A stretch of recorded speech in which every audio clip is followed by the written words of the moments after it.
Walaupun kita mengatakan bahawa bisnes boleh menjana 90% ekonomi, tetapi kita perlu pandai untuk memikirkan ataupun kita perlu melihat bisnes itu daripada 4 bahagian.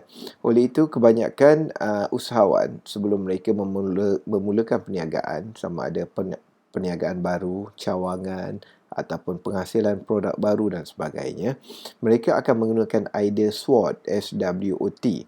SWOT ini adalah ringkasan untuk strength, weaknesses, opportunities dan juga threat. Strength adalah kekuatan produk, kekuatan bisnes yang kita ada. Weaknesses, kita kata kelemahan bisnes tersebut, dan apakah peluang yang kita ada. Mungkin daripada kekuatan tersebut terhasilnya peluang, atau dengan kelemahan tersebut terhasilnya peluang. Dan juga apakah ancaman yang boleh kita terima daripada perniagaan tersebut. Two classes of opportunities. One is external and one is internal. External means generated by outside certain circumstances noticed by the entrepreneur. Internal means generated by an interest or hobby of the entrepreneurs. Ada dua peluang yang secara umumnya boleh kita fikirkan di sini, ialah pertama, peluang yang datang daripada luar.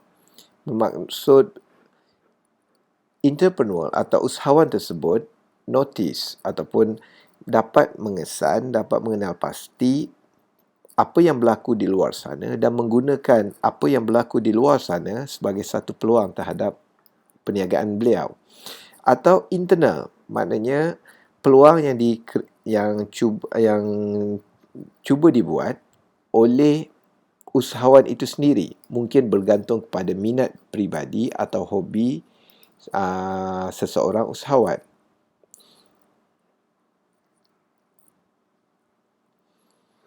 Entrepreneurship development in Malaysia. Entrepreneurship has existed in Malaysia since the interaction of Malacca with foreign traders. When the British colonized in Malay Peninsular, they practiced the divide and rule system.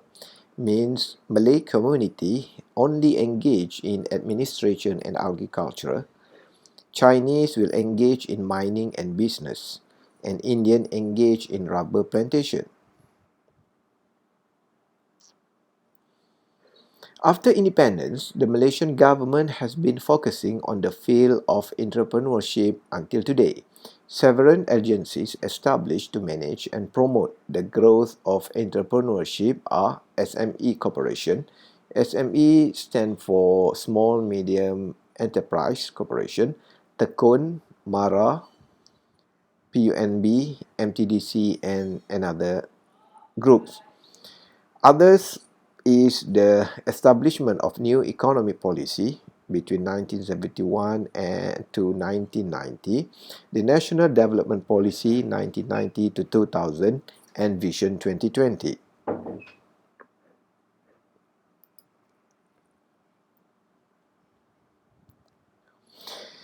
Ini adalah beberapa karakteristik yang kita rasakan perlu untuk ada pada entrepreneur ataupun untuk yang ada pada usahawan yang telah dikaji berdasarkan beberapa karakteristik usahawan-usahawan terkenal dunia. Antaranya ialah initiative and responsibility, high degree of commitment, opportunity orientation, moderate risk taker, confident and optimistic, independent, creative and innovative, skill at organizing, drive to achieve, tolerance for failure, ability to set vision, team building, high level of energy, flexibility, internal locus of control, and seeking feedback. Dan perkara ini mungkin banyak lagi yang boleh listkan di sini, disenaraikan di sini. So antara yang ingin saya katakan ialah feedback terhadap perniagaan kita adalah amat penting. Ini kerana salah satu sebab sesuatu perniagaan itu gagal untuk diteruskan ialah pengusaha gagal untuk mendengar apakah feedback permasalahan yang dihadapi oleh pengguna, permasalahan yang dihadapi ketika barang diedarkan, permasalahan yang dihadapi ketika barang itu dibuat dan sebagainya. Kegagalan untuk mendengar rintihan pihak bawahan akan menyebabkan sesuatu perniagaan itu boleh berkubur.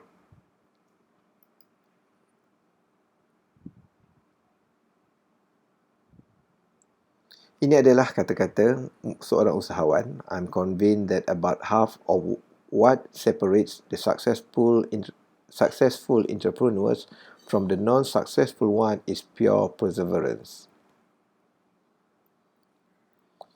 Kemudian beberapa sifat yang perlu ada ialah initiative and responsibility, means willingness to put oneself in situation where he or she personally responsible for the success or failure of the operation. Entrepreneurs like to take initiative in solving problems where no leadership exists. High degree of commitment. Commitment helps entrepreneur to overcome business-threatening mistake and obstacle. Entrepreneurs' commitment to their ideas and ventures they spawn determine how successful those ventures ultimately become. Opportunity orientation. Focus and stand on opportunities rather than on resources. Begin with opportunities and let their understanding of them guide other important issues. Moderate risk taker. Entrepreneurs are not wild risk takers. They are calculated risk takers. Avoid taking unnecessary risks. Confident and optimistic. Tend to be optimistic about their chances for success, and usually their optimism is based on reality. Independent. Like to accomplish tasks on their own way. Doesn't mean entrepreneurs make all decisions. They want authority to make important decisions. Creative and innovative. Enable entrepreneurs to produce unique goods and services for customers. Creativity is not inherent, it can be learned. Skill at organizing. Entrepreneurs must know how to put the right people together to accomplish a task, able to organize their resources in an effective way so as to transform their visions into reality. Drive to achieve. Entrepreneurs are self-starters who internally have a strong desire to compete, to excel, and to pursue and attain challenging goals. Tolerance for failure. Entrepreneurs do not become disappointed, discouraged, or depressed by failure. Instead, they learn from experience. Ability to set vision. Entrepreneurs know what they want to achieve. They have a vision or concept of what their firm can be. Vision develops over time as entrepreneurs begin to realize what the firm is and what it can become. Team building. Most entrepreneurs have highly qualified, well-motivated teams that help handle the venture's growth and development. High level of energy. Entrepreneurs are more energetic than the average person in order to cope with workload and stressful demands. Flexibility. Entrepreneurs are not rigid in their venture to adapt to the changing demands of their customers and businesses. Internal locus of control. Entrepreneurs believe the success or failure of their venture depends on themselves. Seeking feedback. Entrepreneurs like to know what they are doing and constantly looking for reinforcement. Actively seek and use feedback to improve themselves and their venture performance.